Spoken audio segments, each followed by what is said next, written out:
Namaha. Harihi Om. Gananaham tva Ganapatigum Havamahe Kavim Kavinamupamastravastamam Cheshtarajam Brahmanam Brahmanaspata Anasrinvan Utibhissida Sadhanam Prano Devi Saraswati Vajebhirvajinivati Dhinama Vitrayavatu Ganesaya Namaha Saraswatyai Namaha Shri Gurubhyo Namaha. Harihi Om. Sumukascha Ekadantascha Kapilo Gajakarnakaha Lambodharascha Vikato Vignarajo Vinayakaha Dhumaketur Ganadhyakshaha Phalachandro Gajananaha Vakratundaha Surpakarno Herambaha Skandapurvajaha Shuklam Baradharam Vishnum Sasivarnam Chaturbhujam Prasannavadanam Dhyayet Sarva Vignopashantaye Yasyat Viradavaktraadhyaha Parishadhyaha Parasatam Vignam Mohanti Satatam Vishvaksenam Tamasraye Gurur Brahma Gurur Vishnu Gurur Devo Maheswaraha Gurur Sakshat Parabrahma Tasmai Shri Gurave Namaha. Shri Rama Rama Rameti Rame Rame Manorame Sahasranama Tattulyam Rama Nama Varanane. Shri Rama Rama Rameti Rame Rame Manorame Sahasranama Tattulyam Rama Nama Varanane. Shri Rama Rama Rameti Rame Rame Manorame Pranama Tattulyam Rama Nama Varanane. Shri Rama Nama Varanane Om Namayiti Yatra Yatra Raghunatha Kirtanam Tatra Tatra Krita Mastakanjalim Bhashpavari Paripurna Lochanam Marutim Namata Rakshasantakam. So after Dileepa took over the responsibility for the kingdom, for ruling the kingdom, he conducted himself in an exemplary manner because he was blessed to be married to an exemplary human being, Sudakshina, as we saw last time, and as taught to him by his father, and he ruled the kingdom with tremendous care and attention and compassion and justice. And it is so compassionate and so full of justice and so compassionate and just, complete adherence, strict adherence to the code of conduct given in our scriptures, how people should conduct themselves, how the ruler should rule the kingdom, how the society's benefit and well-being and Subham is the one that everybody contributes to, and therefore they reap the benefit out of it. Because of that, because it was done in a very dharmic manner, according to the principle of dharma, rains came at the appropriate time. When the rains come at the appropriate time, there's enough crop. Crops are food, there's plenty of food. The scenery was always lush and beautiful and green, and that gives you a tremendously happy feeling. There was always festive atmosphere was there. Everybody was happy. And you could hear in the kingdom the resonant sounds of Veda chanting, wherever you went, the mantras and purifying rhythm of these mantras, and the yagas and yajnas were being performed according to the Vedic scriptures, the scriptural guidelines. And so, the net result of this, what does it mean to a person? Because everybody lived in harmony, in absolute concord with each other. Just imagine a society where there is no discord and everybody lives in harmony, and how fantastic that this situation will be. That's the way it was. And nevertheless, as it was going on, Dileepa was doing his duties, but he was not happy. And one day, he spoke to Sudakshina. He said, my lady, we have no children. And that sadness is overpowering me. I'm very sad about it.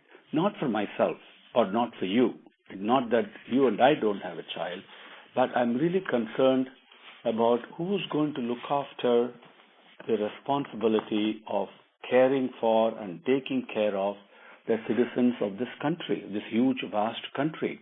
We don't have a son. There's nobody to take care. And so I really believe, I've been thinking about this for a long time, day in and day out, and there must be some, my karma, some papam that I must have done in my previous birth. That's what's causing this. And I don't know what it is. And the only thing is, what should I do now? So the only course that appeals to me is to go and consult our Guru Vasishta and ask him, how can I earn the grace of God to get a son, to take care of the kingdom? And how can I do prayashchittam, to make amendments to whatever sins and problems that I may have committed in the past birth, right? He only can advise us. And so this is what has been burdening me, and that's what's causing my sadness.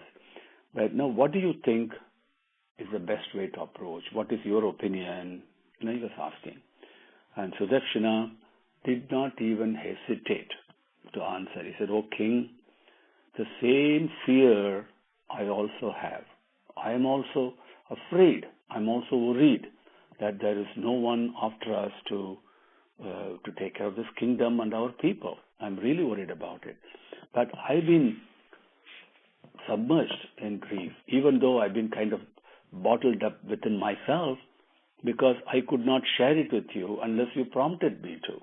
And so I'm always eager, my Lord, to support you and follow you implicitly in whatever that you do.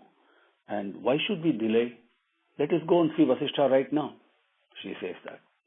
Immediately, Dileepa gives orders to ministers and other people there, and told them that without taking anybody from the kingdom, he and the queen went on a chariot just by themselves to Vasishta's hermitage. And as soon as they reached there, of course, immediately everybody welcomed them to see the king coming there. And all the people out there, they were so happy, welcomed him royally, and because he's the ruler of the empire. Vasishta came out of his apartments, came there and blessed him and took him inside the ashram, and they inquired very lovingly to the king, how are the citizens, how are your people, are you taking care of them well, is everybody well, like that, very nicely he was talking. Then he talked about his health and all the things, very nicely did. And Sudakshina went inside, fell at the feet of Vasishta's consort Arundhati, and Arundhati was an embodiment of all virtues that you can imagine, and the noblest of women she was. And Arundhati lifted her up and embraced her, hugging her very fondly, lovingly, took her to the inner apartments to talk to her in the hermitage. And outside, Dileepa was sitting, and actually as befitting, as duty of the king, right? Not just as a duty, but it is a responsibility. It's a loving responsibility. So discharging it, he said, "Swami, are you and your disciples, are you all able to carry out your spiritual disciplines? Are you getting all the items that you need to carry that? Or is anybody disturbing you? Is everything going well?" Because it is a duty of the king to make sure that these saints and sages carry out their strict spiritual disciplines without any hindrance, and he must support it. And then he said, your beautiful, calm atmosphere here, these campuses of these various huts and all that, are these being terrorized by any beasts or any animals coming here? Do you have enough protection to be able to do like that? He was inquiring. And then after that, the king and the queen, they entered the cottage of the rishi, along with the rishi's disciples and all that, and then they sat down in assembly. At that time, Vasishta asked the king and the queen to go to an inner apartment, and he followed them there. He basically took them away separately. And then he said, King, what is the reason you have come here all by yourself without any entourage? Just you and your wife, the queen only you have come. What is it? What is the matter? And the moment Vasishtha asked him so lovingly and so compassionately, the king could not control himself. He fell at the feet of the rishi and poured out his heart, what was bothering him and his wife. He said, Swami, I don't know why we do not have a son to take care of the responsibilities of the kingdom after our time is over. And that is bothering me very much. You must find a way for us. The moment, so he prayed to the rishi, and Vasishtha closed his eyes, went into dhyanam, and completely lost and basically touching and embracing Bhagavan, who is present everywhere. And absolute silence was there when he was in samadhi, absolute silence. And then the Dileepa also sat opposite him, sitting in Padmasana pose, and closed his eyes, and he was also reciting his prayers. And then after some time, and the queen also did the same thing. Absolute silence. Just picture the scene.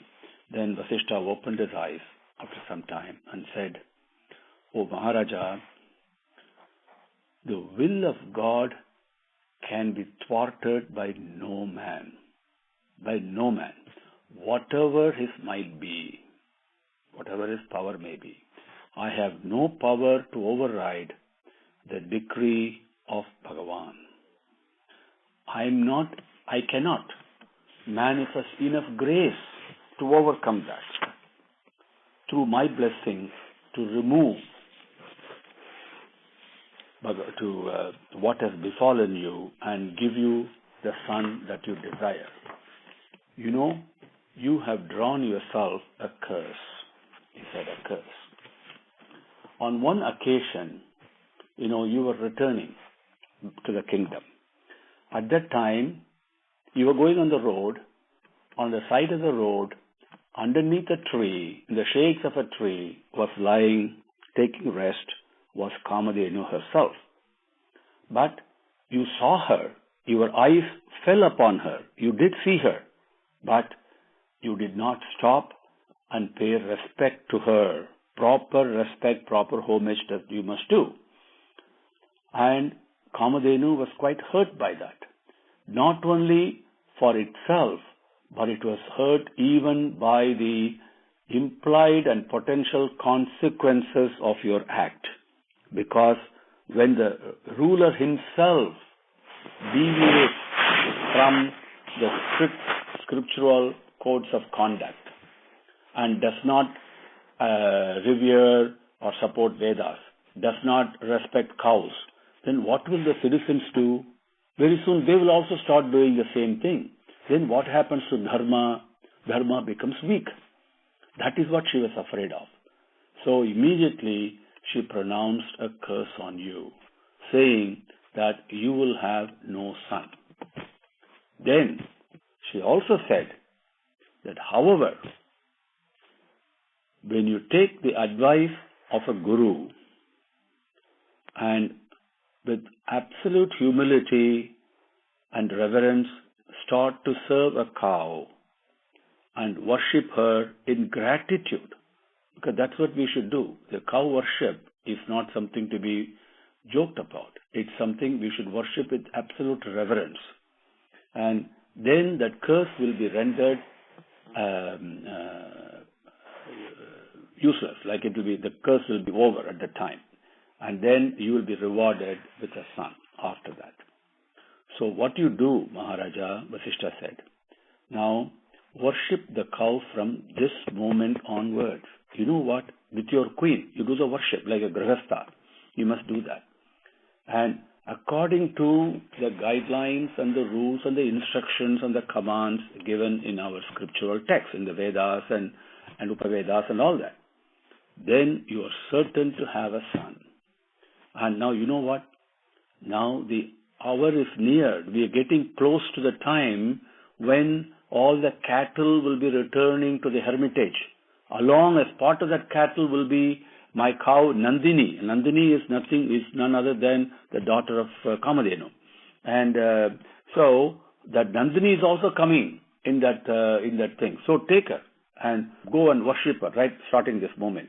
And with tremendous bhakti and faith and shraddha and vinayam and humility and all that, serve her. And give her food at the appropriate time. Give her drinks of water at the appropriate time. Wash her and clean her up and take her out to the pastures so she can graze on the grass. And make sure no harm comes to her. And make sure she sleeps comfortably at night. Take good care of her. Then the Rishi Vasishtha taught King Dileepa and the queen the vratam called the Denu vratam, which is the cow worship vratam. And then he sent them into the cow shed adjacent to the hermitage with some holy water in the kamandalam and other offerings that you do for worship like flowers and etc. And then he himself went to the adjoining river to do his Sandhyavandanam, the evening rites. Now, from that moment onwards, Dileepa gave up everything. And Sudakshina gave up everything. Both of them concentrated and followed and carried out, executed the Rishi's instructions to the letter so perfectly. And so they took out the one day when they took out, and Dileepa used to take the cow out to pasture. One day when he had taken Nandini out to pasture, and then she was grazing on the thing there, and he was waiting nearby. Then it's a forest, a jungle. A lion came there, a hungry lion, and it set its eye on this cow. So it immediately attacked it. At that time, Dileepa came in between, and he wanted to offer his own life and save Nandini's life instead. When the lion saw this, even we all think, animals are cruel. No, it's actually man who is even more cruel than an animal. Animals all have their dharma. And the lion was completely moved. And it not only gave up the king and the cow, both of them it left and just walked away, even though it was hungry, because it was so moved by the selfless sacrifice that Dileepa was prepared to do to protect the life of Nandini. Now, when Nandini was filled with gratitude, inexpressible gratitude she was, because her life had just been saved. She was so happy. She said, "Oh Maharaja, from this moment onwards, the curse that had fallen on you has been lifted. It has been nullified. Now you will have a son, and he will subdue such a great person he will be, such a mighty warrior and such a noble person he will be. He will rule over the whole world, and support the principles and practice of dharma. Now the whole world will worship him, will revere him, will love him." And then later on, in the Ikshvaku line, in your own lineage, Bhagavan Sriman Narayana himself will one day take birth. And may the son be born very soon. Nandini blessed them, and then, attended by the king, the sacred cow returned to the cowshed, and king and Sudakshina came and saw Vasishtha, and Vasishtha took one look at their face. Immediately he knew what had happened. And so he was very happy, and then he sent them to their kingdom back to Ayodhya with his blessings. And very soon Sudakshina became pregnant, and the child started growing in the womb as normally does, very beautifully. And then when the time and the months ran their full course, at an auspicious moment, a beautiful son was born. And the happy news was spread throughout the kingdom. Incredibly. What did Dileepa ordered? The fact, the the heir to the throne has been born. This is not a simple news. It's the most powerful, important news, most joyous news. So he arranged for ministers and other servants to go to different corners and junctions of various streets and meeting places and all that, and announce to everyone. And the whole city was so happy, filled with the dance and music and drum beating, and people started lighting lamps and decorating the streets, and became such a festive occasion in no time. Then on the 10th day, on the Namakaranam, the naming ceremony, Vasishtha came and he looked at the child and gave him the name Raghu. And everybody was very happy because the name was chosen on the basis of the nakshatram and the stellar constellation, the nakshatram stars constellation that the child was born under. But the name also was very apt for him because Raghu means very fast, one who is extremely fast.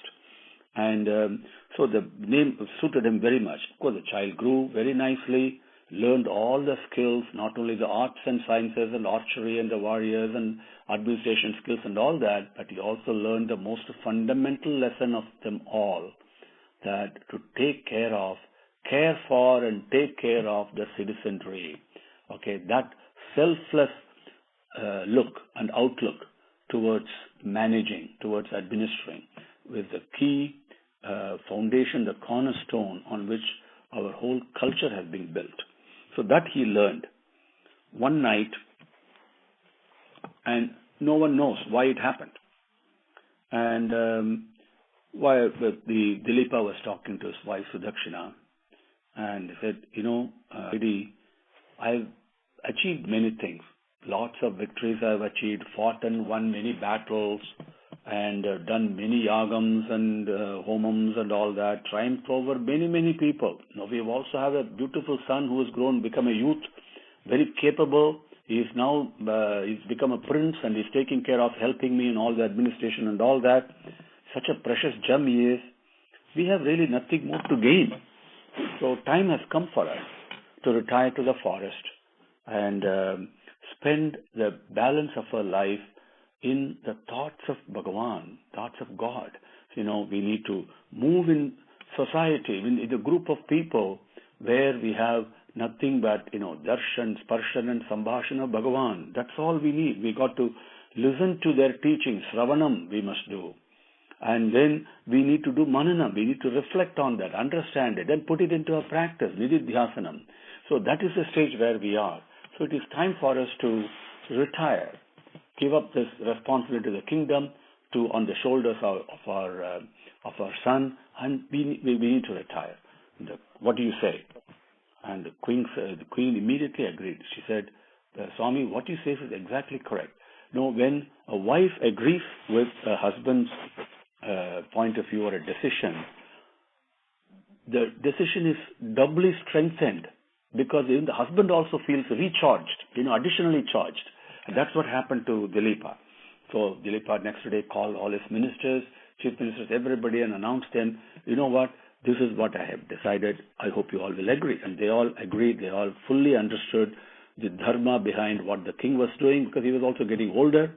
And they actually blessed him. And then the king requested them to fix a suitable day to conduct the coronation as well as the marriage of his son Raghu. And so that the king gave very valuable advice to Raghu on the administration, the policies, the rules, the practices, the systems to be established. It's not a joke to rule a kingdom. So he gave him very valuable advice on all that, and then told him specifically, he said, it emphasized, Raghu, it's very important as a king that you must promote the study of Vedas and take care of the scholars learned in the Vedas, because the Vedas are the one that protect the society. And then you must lay down laws and execute them. That promotes what? Promotes the well-being of people. Very important. Well-being, that is the only main objective, the well-being of the people in the kingdom, nothing else. And then he moved into the forest, and he, along with his queen, to lead a retired vanaprastham and sannyasam life. Emperor Raghu, king, ruled the kingdom in a most exemplary manner, even more so than his own father, and consulted the pandits, took care of took their advice, and he made sure the happiness of his subjects was prime, but also not happiness obtained at any cost. Happiness obtained through promotion of righteous living, by encouraging people to live in a dharmic way, and the happiness that comes out of that is what that he was promoting. Because he said these two are very important, as vital as one's breath itself. And he spared no effort in pursuing these two objectives and established systems and support systems and everything to promote that. Though he was very young, he was very rich in virtue, in gunam. Character was excellent. That is why the whole Vamsam was called later by Raghu Vamsam. As you know, the Kalidasan has written that huge magnum opus, a big poem called Raghu Vamsam. And even Bhagavan, Rama, he was born, he was also called Raghava, Raghukula Nandana and all that. The name Raghu is such a gem he was in this whole lineage in the Ikshvaku dynasty. That's the kind of king he was. Enemies, everybody, wicked kings, he was so mighty that they didn't even dare to even wage war with him. He just surrendered to him straight away. He was like that. He was so fully engaged in the welfare of promoting the welfare of the people, the Vedas, and in addition to that, he took to heart what his father said. He went to the rishis, the sages, in the nearby forest and all over, said, made sure that they had all that is required for them to do their tapas, the disciplines that they have to follow, because it's a highly structured, very demanding discipline, the tapasas. So made sure they were well protected, they were well guarded, made sure they got all the material that they needed, and the situation was conducive for them to do that. So this is the way he was following. One day, at the time, what happened one day in his kingdom, he was sitting on his throne, and at that time, a young man called Kautsu, and his disciple was his rishi, his guru was Varatantu, was the name of the guru. And the disciple's name is Kautsu. This Kautsu, the young boy, came to the king. And Raja asked him, please come, what can I do for you? He said, Maharaja, my situation is this. I have just completed my studies with my guru Varatantu. Now, I want to give him Guru Dakshinai. Even though those gurus don't ask for Dakshinai, they don't ask for anything from you, other than gratitude only. That must also come by yourself. They do not ask or expect anything. But as a duty of the student, of a disciple, that you must voluntarily and lovingly offer something to the guru. That is the dharma. So that is Guru Dakshinai. And it is not demanded. It is voluntarily submitted, offered. So, Kautsu said, Swami, King, I want to give him the Guru Dakshina. And only you must give me the required money for it, because he didn't have anything. And immediately the king gave him some money to give to Guru Dakshina. And when Kautsu received it, Kautsu was phenomenally happy. He thought to himself, what a gift this is, because he has given me this money that has been with a very pure heart, absolute pure heart, very pure gift it is. Not only that, the money he has given me has been collected from other people without causing them any harm or any distress. And not only that, the people who gave the money to the king, they also gave it to him very gladly and very gratefully. And the king himself gave this offering to me in a very, very happily and with lovingly. Because Raghu did not collect even one single paisa more than what was required from his people. What we call a tax system today is extremely fair and just, because Raghu was always aware that if he makes one wrong step in that, then he incurs the wrath of God. You have to follow the dharmic path so precisely, because the tax was collected, the money was collected in a dharmic way, it was given in a dharmic way, Kautsu accepted it, and they gave him so much happiness. And then he was so overwhelmed with happiness and joy, he told the king, "May you be blessed with a son who will achieve worldwide fame." And then he left the palace. With Bhagavan's grace, we'll continue tomorrow. Om Shri Gurubhyo Namaha. Harihi Om. Samastalokaha Sukhino Bhavantu. Samastalokaha Sukhino Bhavantu. Samastalokaha Sukhino Bhavantu. Om Shanti Shanti Shanti. Harihi Om.